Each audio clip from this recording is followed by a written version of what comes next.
Hello everyone. Welcome to InTuitions, a weekly chat series where we discuss upon the topics which are very relevant to our lives but are not that well discussed. So guys, in coming week on 12th, we are having International Youth Day celebrated by United Nations. Uh, I would like to take this platform to wish you all a very happy and aware International Youth Day. This time, the theme is youth engagement in global actions. And I must say this here that individual actions, when integrated, contribute to the global action. Therefore, we must strive for betterment in all our individual actions so that eventually it leads to a beautiful world which we have imagined for ourselves. So today we are having discussion on a topic which is very pressing for all of us at one point of time or other. We all go through it. That is choosing our careers. So career choices uh, is kind of a challenge for all of us because when we start, we don't have much exposure of things around us. So but when we look at it, there are very few common things, whatever career we might be willing to choose. While choosing it, we face some very common things, very common challenges, very common fact. There are a few very common factors which influences it. So today we will be discussing about all those factors, all those challenges through a very special group of panel members today, which they also selected their careers and they changed also their careers in the due course. So today we have a very special group of panel members among us, which collectively, which is called the five of us. So we all five, we are having very different backgrounds, and we all came to NIT Trichy for to continue our technical studies. And there we formulated a club named Heartfulness Science and Spirituality Club. This club focuses on this emotional and mental well-being of people through meditation. And while promoting this club and promoting our agenda of that club, we all came together and formed a very strong bond. That bond is still continuing 4 years after we left the college, and this will definitely continue even after that, even after this.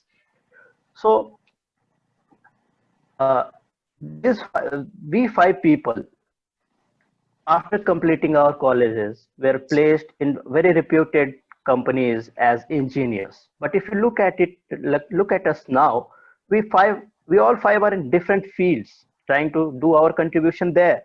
So, what made us to change our careers in between? Our little stories may give you a little bit of insight that what are the most governing factors and deciding factors which guide our careers. So let's start the introduction part. I am Vikas. I work for Tata Steel as a senior manager process safety. Then we have Manish, then Mike, Ratnesh, and Alok. Hi Vikas, hi friends. So I am Manish and I am currently the head of innovation cell at Telangana State Innovation Cell. And I work with government of Telangana. I have been working with government for past couple of years, but I started my journey with a corporate company. So looking forward to this discussion today.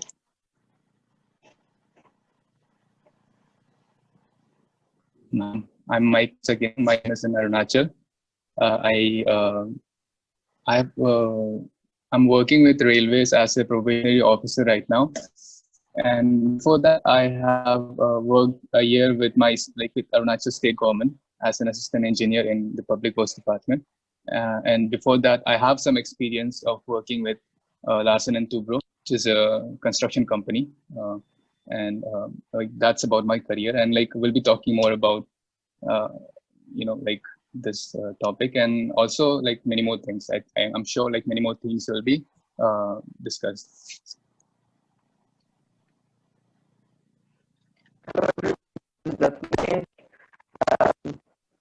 As all five of us, I also started my career from our college, and I started working with a company called Alstom.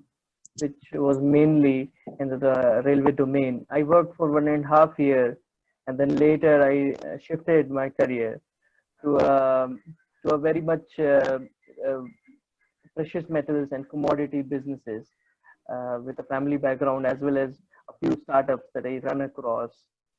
So I founded a company in 2017 and then started running it. It's been 3 years since I've been working with it. So there's a lot to share, especially on a Sunday evening, you know, to talk about intuitive, the intuitions that come around. I feel it usually comes on Sunday because, you get free on Fridays, you enjoy and you party. Everybody has their own way to party on Saturday. And suddenly Sunday comes and you realize this tomorrow is Monday, you got to go to office.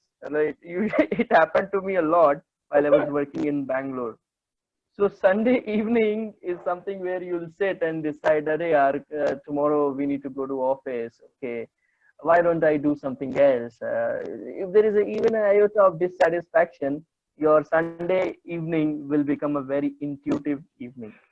So I welcome everyone, and we'll go ahead with the topic. Over to Alok. Yeah, Ratnesh, you are right in pointing out that Sunday evening is an intuitive evening, and Intuitive. it kind of makes us reflect what we have to do in the next coming week. So, hi guys, I'm Alok, and currently I'm pursuing my master's at Virginia Tech. Right now, I'm working here with the Power and Energy Center, and my research work is mainly focused on microgrid controllers. Prior to Virginia Tech, I was working in Tata Steel as an electrical engineer for 3 years. And like Vikas mentioned, all five of us, we started our journey uh, from an IT Trichy in different domains of engineering. And yeah, I'm looking forward to this discussion. So yeah, great to have you all guys here. So my question, I would start from Manish. Manish, whenever we have to choose something for our career, for our profession, initially we are affected by a lot by our external surroundings, our peers, our family backgrounds. They tend to polarize our decisions a lot, and quite a times it happens that because of all these external factors, we choose something which is not our internal call. So when we move forward, we face certain problems, frustration, and dissatisfaction. So what would be the most right attitude or aptitude while selecting our careers so that such external influences they play a very little role and most of the decision is based on our own inner call? How do we do that? Thanks, Vikas. So I think if I start from my personal story, let's say, so you understand that I am from a small district called Gorakhpur, the eastern part of Uttar Pradesh. Now, in this part of the country, people are so fascinated by civil services. When you open morning newspaper, the district chapter is filled with the fancy work that a district collector does or a district education officer does. So growing up as well, when I used to read newspaper, it was all about what the district officials are doing, and it sort of very much deeply affected me. And I thought if I grow up ever, I would like to be something like that. So I think you are spot on when you say that earlier impressions or impressions which your surrounding gives to you, they have a very decisive role to play. But when I moved from, let's say, my district to a place like Trichy to do my undergraduate studies, now all of a sudden, plethora of opportunities opened up for me. So for example, I am sitting with the professors of civil engineering in the day. In the afternoon, I am participating in NCC parade, understanding about the defense forces of India. In the afternoon, I mean, in the later evening, I'm sitting with you guys, deciding as to what we can do to really work on the well-being of students and the community around us. Late in the night, I'm reading some novels. Then suddenly, you think that this is not it. I mean, life is just not about civil services. It's about much more. And if you really want to do something, there are just humongous amount of opportunities. And that's when you start to getting very exploratory. You start to try out new things, see whether it fits to you or not. I think one thing which I would like to say in tandem to that is that exploration has to go on. But every opportunity that you get through exploration, you have to tie it up with your inner soul or your own inner self as to whether it really means that you are that person to do it. you know, because you can just go on exploring different things, and if you just try every path, probably you will burn all the bridges without even getting anywhere. So you have to just collaborate with your inner self, see whether it's really you to do that. And I think these two in tandem has really worked for me personally. And yeah, so that's what I would like to take on that, Vikas. Right. Inner awareness along with the exposure. Yes, that is what the idea behind it. So, Mike, my next question to you would be, whenever we choose our careers, one is the inner satisfaction. That is the major expectations of us when we choose careers. But what do you think a career should be chosen based on our physical well-being also? Do you think that physical well-being has to play a role while we choose our careers? So you spoke about inner satisfaction. So I think like we can expand the question by talking like, linking inner satisfaction with physical well-being. So that would mean, the mental well-being also. And also like, so yeah, like I'm not putting like going further, like linking spiritual to it. Just talking about like what exists, like what's in the mundane world. So I think definitely like, unless, the, there's a very cliched quote that, unless that if you are, doing something, working in a setting which you enjoy, if your hobby is your work, then, you're set for life. Like I read somewhere that, you just need 3 hobbies: one for your physical body, for your physical well-being, that is, then the next one to, to keep your creative juices flowing, and the third one to, earn you some money. So I don't know, like these like to get a combination like this correct is very you'll be a very lucky person, I think. For me, I think yes, I mean physically, like physical well-being, that would include, earning well, that you're earning enough to look after your physical needs. So yes, I think that is a given. Like that's, you can't compromise on that. Talking about the mental, I think the mental satisfaction comes when you feel, you're linking with your your fellow human beings. So if you are feeling yes, you're contributing to society, like Manish spoke about, district officials. So they are constantly in touch with, like local people. And if they're able to solve someone's problems, obviously that will be such a boost to their mental health, mental well-being, I mean. So yeah, like, and if you like ask about my, like, journey till now, my like decision to not, join L&T and come like try for civil exams, civil services or engineering services was, to some extent this thing that, the mental satisfaction that I will derive from working in a public space, from working in a public area. So yeah, I think like that's what I have like for your question. I mean, if anyone else would like to contribute, I would be much happier. And also like, I'll just take a bit more time. Like Manish, like the first question, now where you asked Manish about, like career choices and all. So there I felt I had something to add, as in like, I was always, initially like to and there should be an awareness of, what is external and what is internal to you. I know I feel I didn't have that initially. And for me, like, like impressing my dad, or, making him feel I'm doing something, where I'm doing well in school, I'm doing well in college, that was a major motivating factor, like initially when I was like a small kid and up to my school. So this consciousness about, having an internal guidance also was missing in me. That was like my answer to the first question. Yeah. Right. So you truly said that we need to take care of our physical, mental, and emotional, all 3 quotients. And if that happens, there's nothing good career than that. So whenever we decide a career, we move forward, and then we find out this is not for me. Most of us face same kind of situation. All of us also have faced at some point of time. then we think of switching from one profession to another. So what happens for doing this? You have to, there is an anxiety, a kind of anxiety with the risk associated with changeover. So that risk and that anxiety, both of them have to be dealt with very carefully, so that whenever we switch, we have that confidence that we can do well in this particular career also. Pratis, what do you think? How do we manage this anxiety which comes with the risk of switching to new careers? It's a good question, Vikas. Thank you.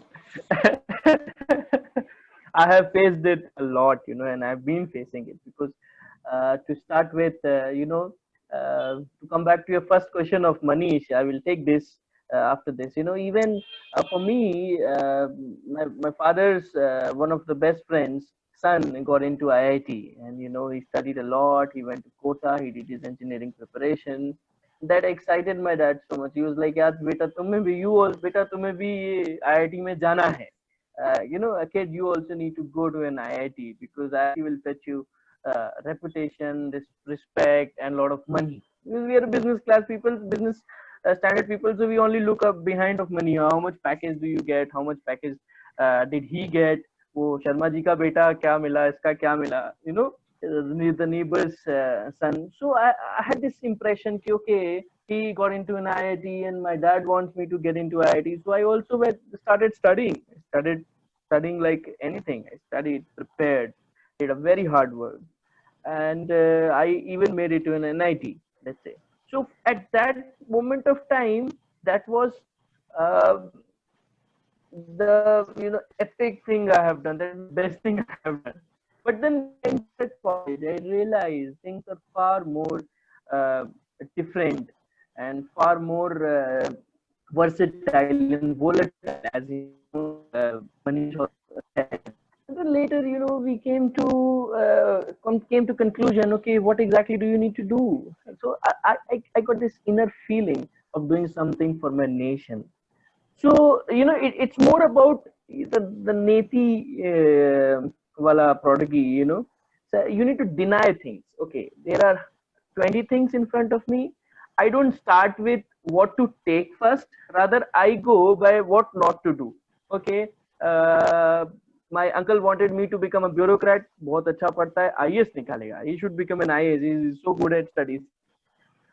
So first thing I denied was I will not become IAS. One thing crossed. Then second thing, I got into corporate sector. I started studying. I started working with a company. It was a very reputed company, good package, corporate environment. Saturday, Sunday off, no tension, 9 to 5 job. And after 1.5 years, I realized, okay, this is also not for me.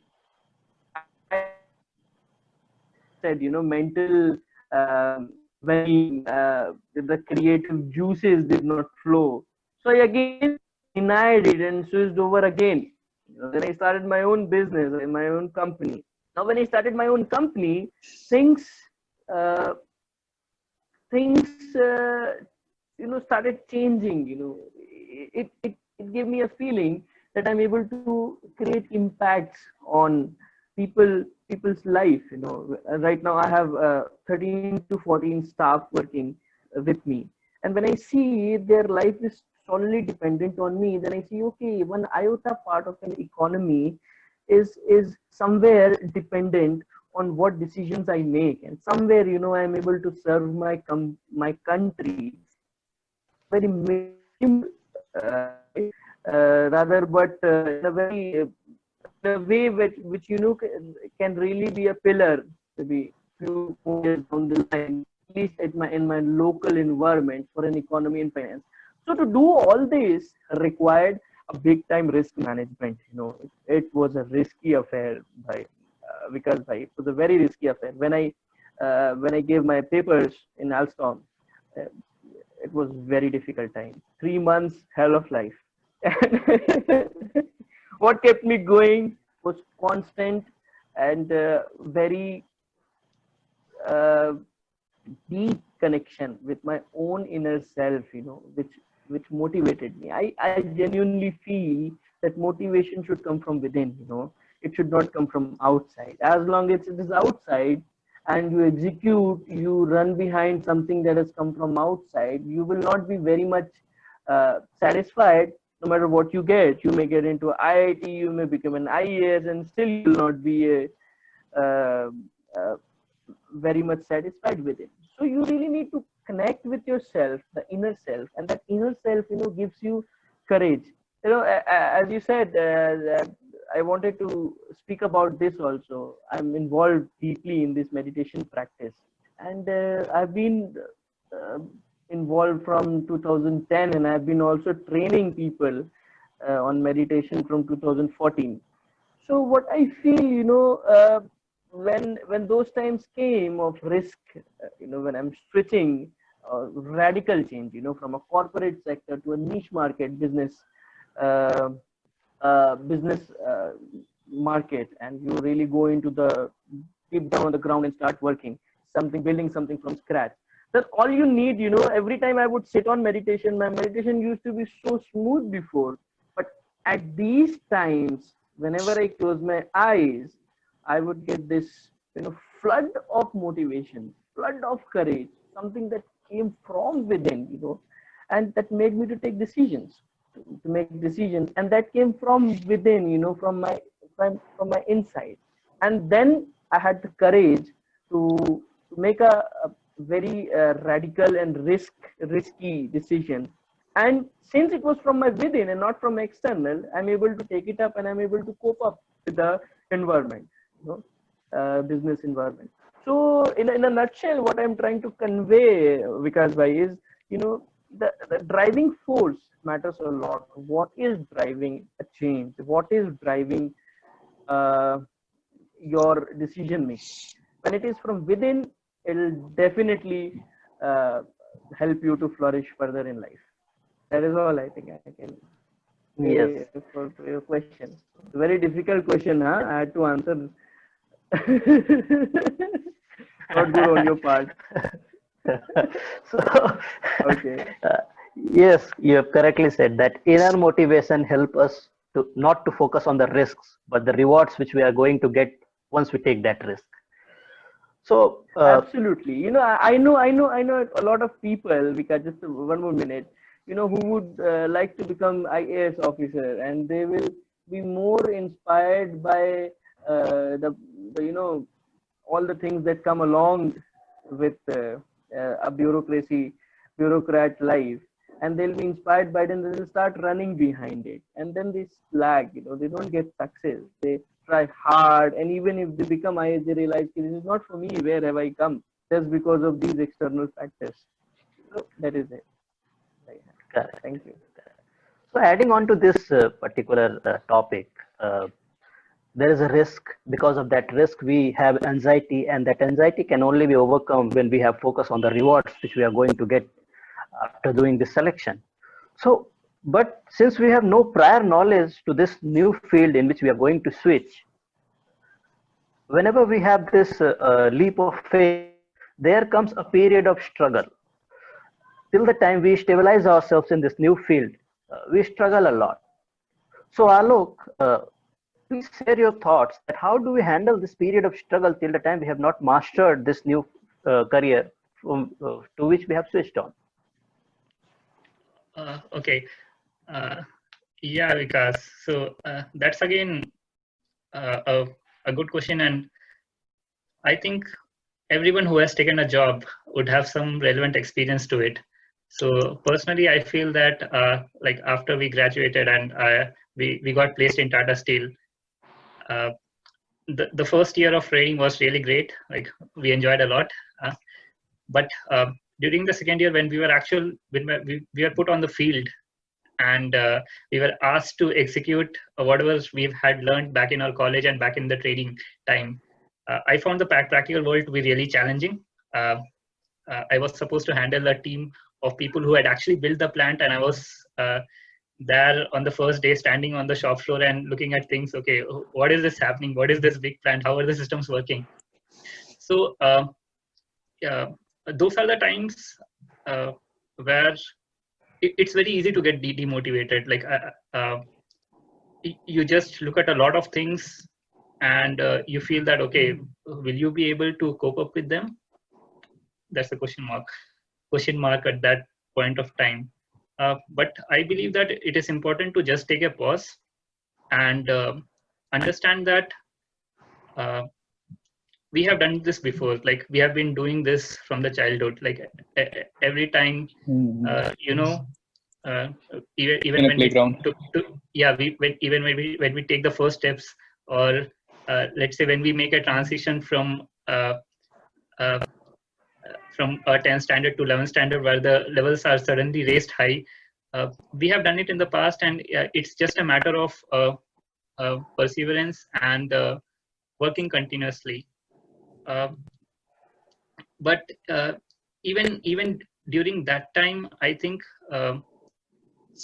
what should keep you motivated should always be a sense that, okay, you'll be learning new things, you'll be continuously updating your knowledge, you'll be updating your skills, and I think that should drive you forward. Yeah, so that's my take on it, Vikas. Yes. So Yeah, To face it, Vikas, uh, since you have asked this question, um, and among five of us, you are someone who has actually made a switch from one role to another role. Like you were there in operations, and then you are right now in process safety. So how is the challenge there? Like, I'm sure it's very different from a guy who has graduated just from college and he's moving into a job. But your case was like, okay, you're working in the same plant, and you have switched positions between two different departments. So I'm sure that would have its own set of challenges, and it would have its own set of learning. So I'd like you to share something around that. yes. So, guys, for me, if you say again, the decisions, as we have already discussed a lot, that they are driven by external factors. So for me also, it was a external factor only, which uh, motivated me to take mechanical engineering as a bachelor subject. Why? Because I come from a town which is a manufacturing hub. So from childhood itself, I was looking at the processes, or I would see my parents or uh, neighbors going to plants and being involved in such manufacturing jobs. So mechanical engineering was something very natural, which came very natural to me. I chose it. At the time of selection, I had multiple choices. I could have chosen computer science. I could have chosen electrical engineering, anything. All of them were open for me. But then this mechanical engineering part came very natural to me. I took it, and then while studying it, also I was finding it very interesting. The topics were very interesting, of course, because you can look at it, you can feel it. That's the advantage with having mechanical engineering as a subject. And then for internship, I went to Tata Steel. They liked my work. They gave me a job also. So I joined as an operations engineer there. Yes. And there, my prime focus was production. I was focused on production. But while doing production, I realized there is something much more important than production. That is human life. Because, steel plants are very hazardous. And because of one mistake or another, people lose their lives there. So that is something, very demotivating when you find that one of your colleagues with which you were working now is no more because of one technical glitch or one technical lag in the system. So there I thought something has to be there for which I have to work. I have to make my systems more robust. So there came this process safety. And the best part with Tata Steel is that once you join it, they don't look at your educational background. All they look is your willingness to learn and your aptitude towards the subject. So because of this, I'll give you one instance. Last year in April, I lost one of my colleagues because of one accident in my plant, and that shook me so well. I mean, that shook me such a way that I was forced to take certain decisions. Then I looked for it. What is that I can do so that I can ensure that such a mishap doesn't happen again. So there, process safety came into my mind. I started reading about it. I started implementing process safety in my plant in the same role of operations engineer. So looking at this aptitude and my willingness, the management promoted me to as a senior manager process safety, and I moved to process safety department. So there, of course, I did not have any prior formal education for this. But what matters the most is what is your aptitude towards the subject or towards the career you are going forward to, or you are looking forward to. What is your willingness to change your roles, and what is your willingness to learn? So this willingness part and the aptitude part, putting interest part, and the 100% involvement.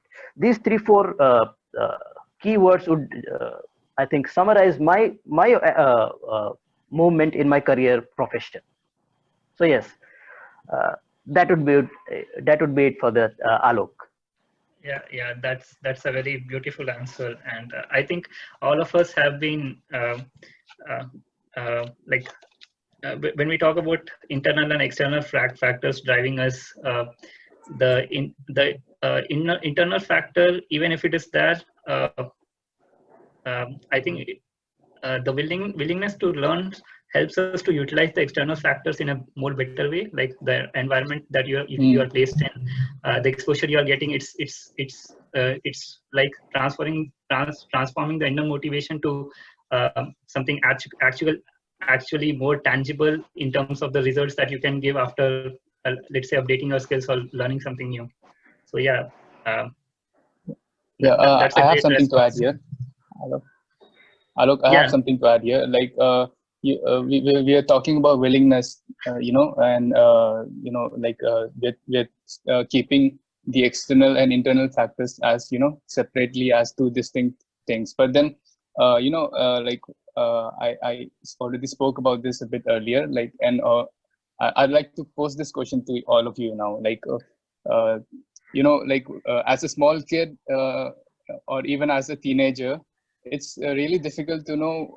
I feel, in my case at least, I felt it was really difficult to differentiate between what was internal and what was external, because on one hand, see, my dad, like I already spoke about it, he's a nice person, and he's not as overbearing as the impression you might be getting. But then this motivation to impress him, okay, I think this is there within every son or even daughter. So this is obviously an external factor. You guys all agree, right? But then it's also very natural, like, to have to want to do something for your parents, to want to make them feel, yes, my child is on that right path. So, like, to bring about this consciousness of what is internal and what is external, it requires this a very fine discriminating, you should have those powers of discrimination. So how did it happen for you guys that you realized, oh, this is something internal and this is external? And like Ratnesh already spoke about neti. So how to bring that neti attitude to this thing. How do I know yes, this is what I feel, and not something that has been fed to me, not something that I've watched on television or heard someone speak about. Like, anyone can start. Manish? Yeah, I think, Mike, I was actually unmuting myself to answer that because it was just so impulsive. There was an answer bubbling inside me. You won't believe, my father still tells me that you do not go to IIT, but you know what? It doesn't affect me anymore as it used to, let's say, 6 years back. So there is this inner resolve or inner strength that you get when you understand yourself really well. And that's when the external and the internal almost become one. So as a kid, we have very less of internal things, and mostly it's just outward experiences and what others say. But as and when we grow, and if you're really doing your work on our inner self, on our own understanding, on our own resolve and resilience, then the gap narrows down. And after a while, it simply doesn't matter. So for example, Ratnesh, I'm sure if he reaches out to his peers, people will discourage him to take that bold step. But you know what? He understands himself so well that he doesn't give a really damn about what others think, because he knows himself. He knows what he's doing, and then that's how he simply goes ahead. I'm sure that's what all is driving all of us. So we are not probably doing what everyone feels is good. We are doing what probably we feel is doable, and what we feel is right for us. Right. So I would like to just add one thing to it. All of us are driven by certain factors, and the most important factor is our internal motivation and our internal calls. And what happens, all of us here, we meditate so that we are internally connected. To ensure that we are internally connected, we do meditate here. And, this internal connection helps you sometimes helps you to prevent you taking certain wrong decisions. I would quote one incident from my own life, that after getting placed in Tata Steel as a operations engineer, after some point of time, the things were very redundant. There was nothing new to do, and I was slowly getting frustrated. So I made a decision that I would quit Tata Steel and go for preparation for engineering services. I did everything. I took admission also. I had prepared my resignation letter also. Everything was all set. I had booked my tickets to go to Delhi for preparation also. But you know what? Every time I would think about it, everything is all set. I just need to give my paper to management and move from there. But every time I would do, there would be something calling me, no, this is not correct. This is not correct. I have to stop and think. I have to stop and think. And you know what? This inner voice didn't let me quit Tata Steel. I am still in Tata Steel, and I am again pursuing a different career in Tata Steel. And you know what? That decision was a life savior for me. Why? Because what happened that within 6 months of that time, Indian railway services were taken out of engineering services, and that was what I was planning to get into. So there, this inner voice Wow. within us, Wow. this inner voice within us, help us to Right. in such a way that we don't take any wrong decisions also. So that is where meditation and this inner connection is important. Yeah. Yeah, Because I did guess you it's get the about. money back from the academy? Yes, they deducted certain registration amount, and I got Yeah, most of the because money back. congratulations, party, let's party. Yeah. I remember you had even paid for the academy.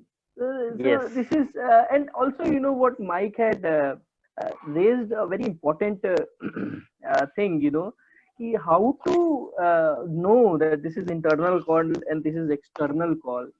So I think this is where all of us somewhere, some moment in life lack, how to really understand that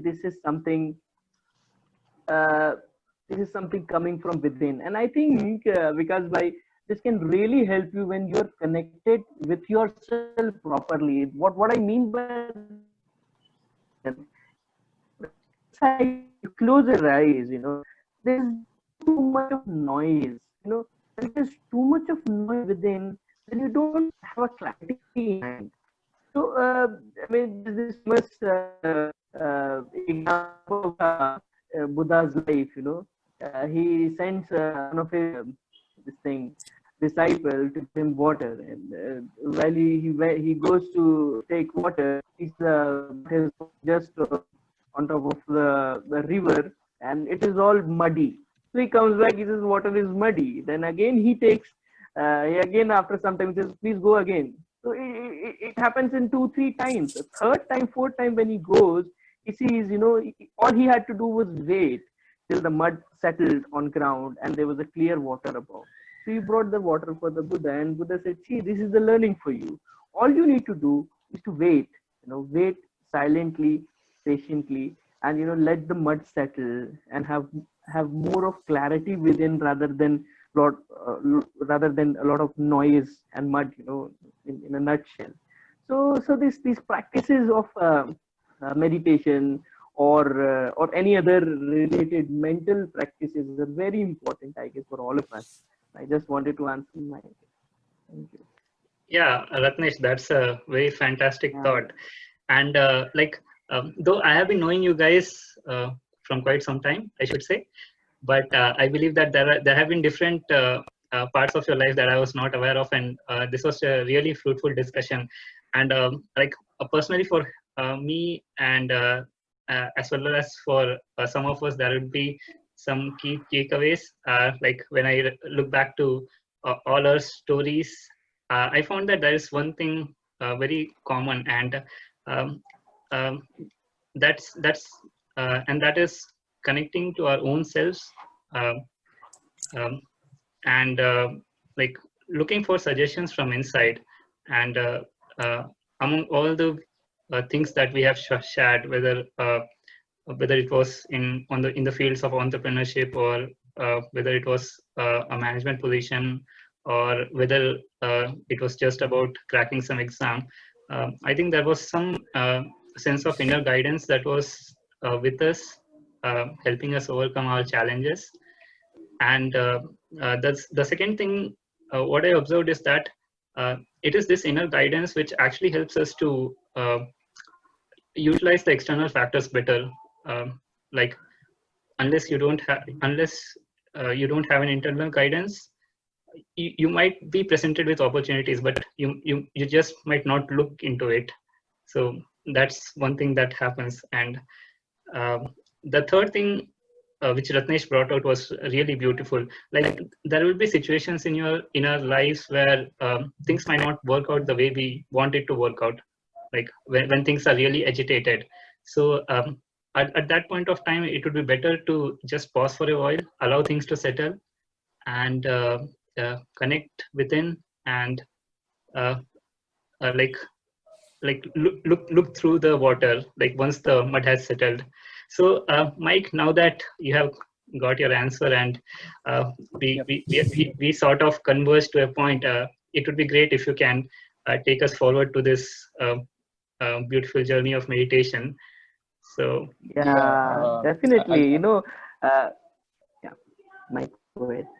Okay, I'll like, let's do this exercise of like, it's a bit of relaxation followed by meditation, and like just like think of it as an experiment, and like let's see if the water clears. So I'll be taking you through a few minutes of relaxation, and after that we'll slowly, smoothly get into meditation, and I'll let you know when it's over. So sit relaxed. Yes, Mike, bye. Yes, bye. This is going to be the next step. We have been discussing about meditation, and you're going to take us to a next step of even helping us to experience meditation. And also, all our viewers. So thank you so much for taking us through this meditation. It's a fantastic idea. Let's go ahead, Mike. Okay. All yours. Okay, so sit relaxed, everyone, and can be in any position. You can fold your legs or keep them, sit in a chair.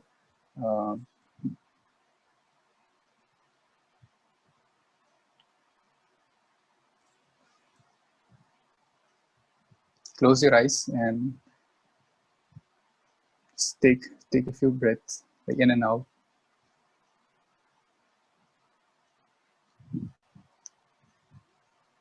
We'll start from the bottom of our legs, from the bottom of our body, that is our legs, and just start wriggling your toes.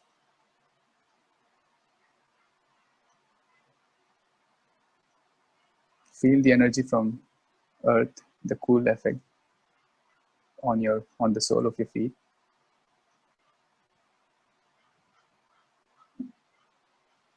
Feel your feet relax. Slowly come up to your ankles.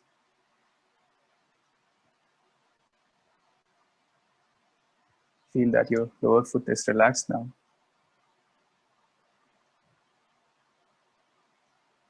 Move on to your calf muscles.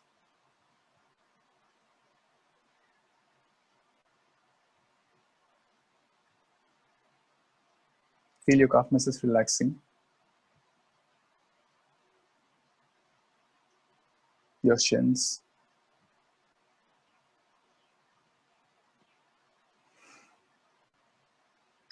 Slowly come up to your knees. Feel your knees relaxing.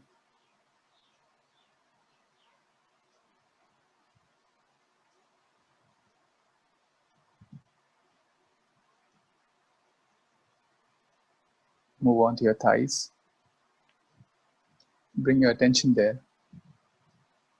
Feel all the stress, all the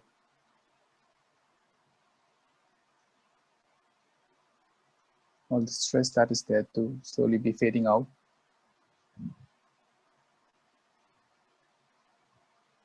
Any amount of pent-up tension is going. Slowly move up. Feel your waist area. Let them relax.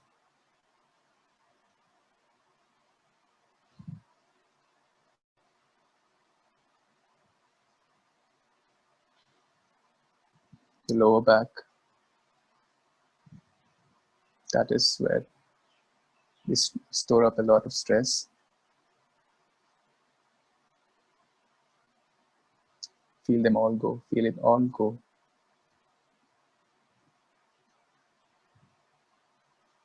Move up.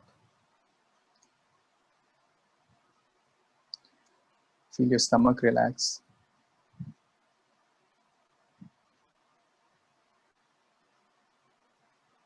Take a deep breath. Feel your stomach relaxing.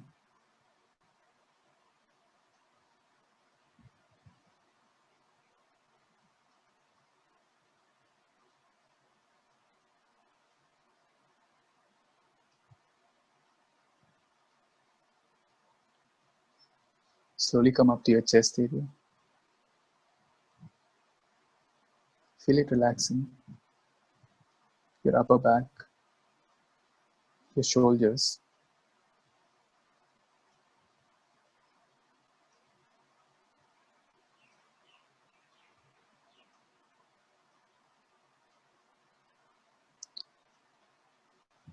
Slightly rotate your shoulders if you feel like you have to release any stress pent up there.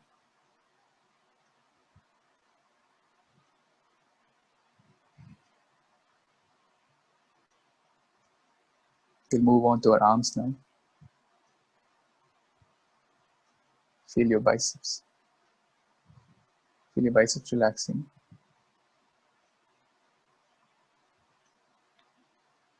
Your elbows.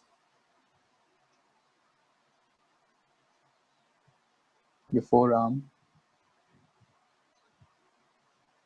Your wrists. Your hand. Your palms. Your fingers.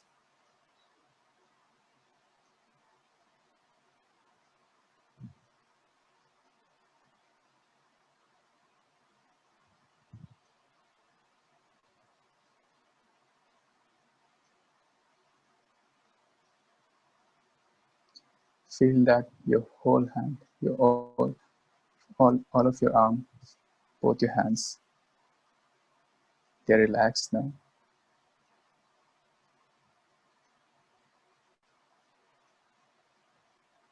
Slowly bring your attention to your neck area.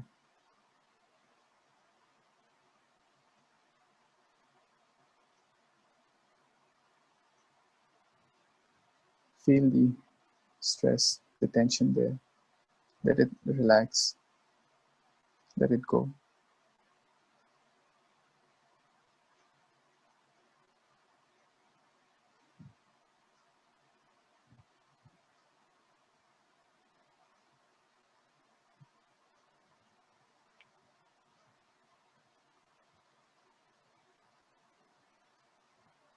Bring your attention to your jaws.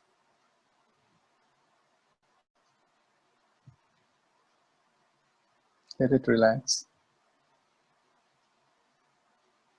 With your cheek, your lips, your nose, your eyes, your forehead, your ears. Feel your full face relax.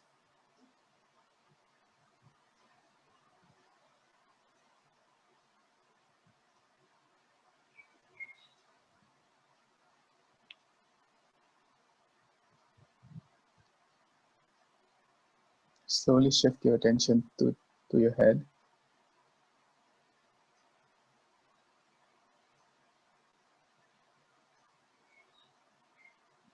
Feel your head relax.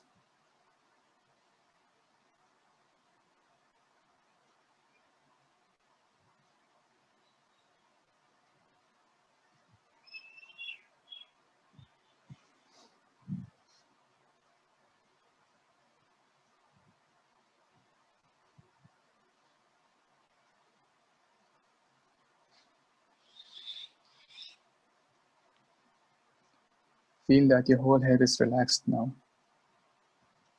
Slowly After this, shift your attention to your heart.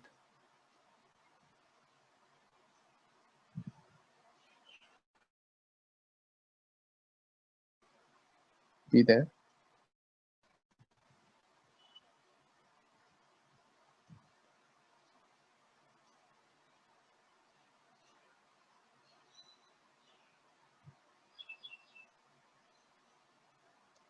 Now your whole body is relaxed.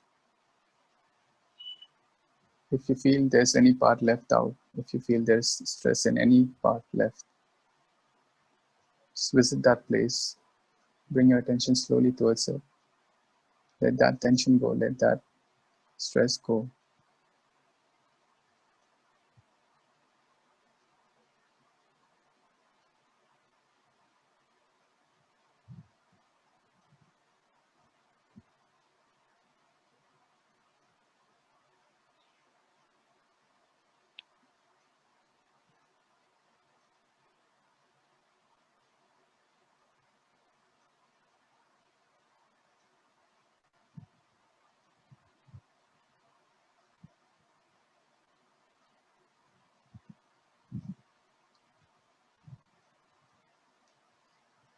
Remain in your heart.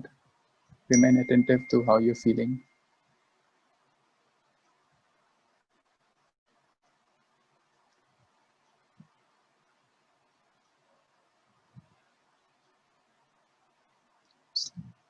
The next step now is you'll be meditating. Keep your eyes closed.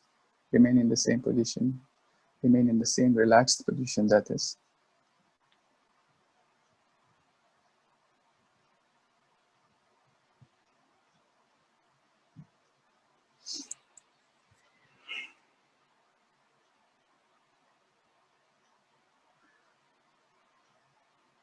Take a thought that there is a divine light in your heart.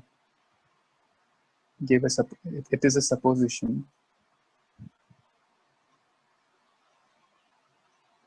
And I'll say, please start meditation. And when it ends, I'll say, that's all.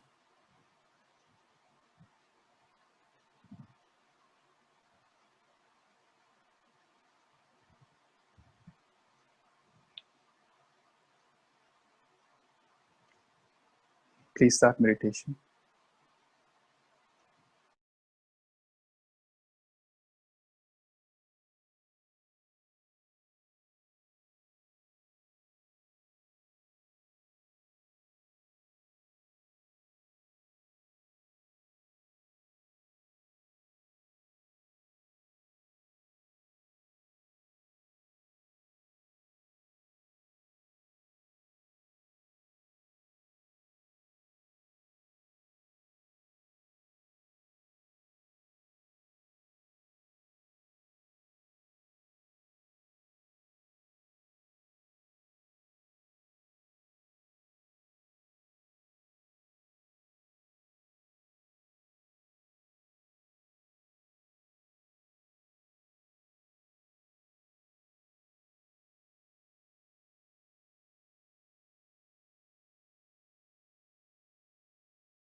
That's all. Slowly reflect on how you're feeling right now.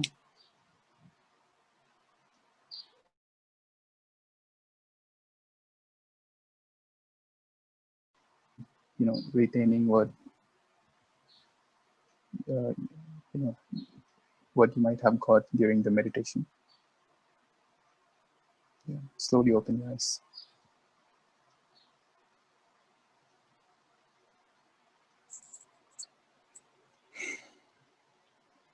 So yeah, that was it.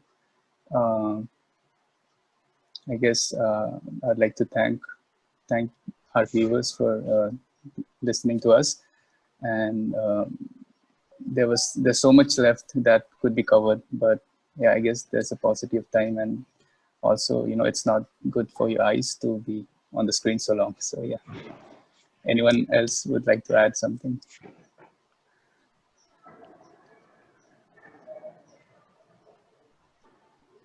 So yeah, thank you everyone. It was actually a very insightful session for me also. Having listened to all your thoughts, uh, definitely when incorporated in our lives, it would definitely provide us a positive direction. Thank you guys. Thank you so much for your patient listening. Thank you. Thank you, Vikas, Thanks, for friends. bringing all of us together. And thank you, Youth 2.0 team, of course. Thank you, Vikas, for Yeah, bringing us together definitely. in this. Thank. And and thank you to you 2.0 for giving us this chance to speak.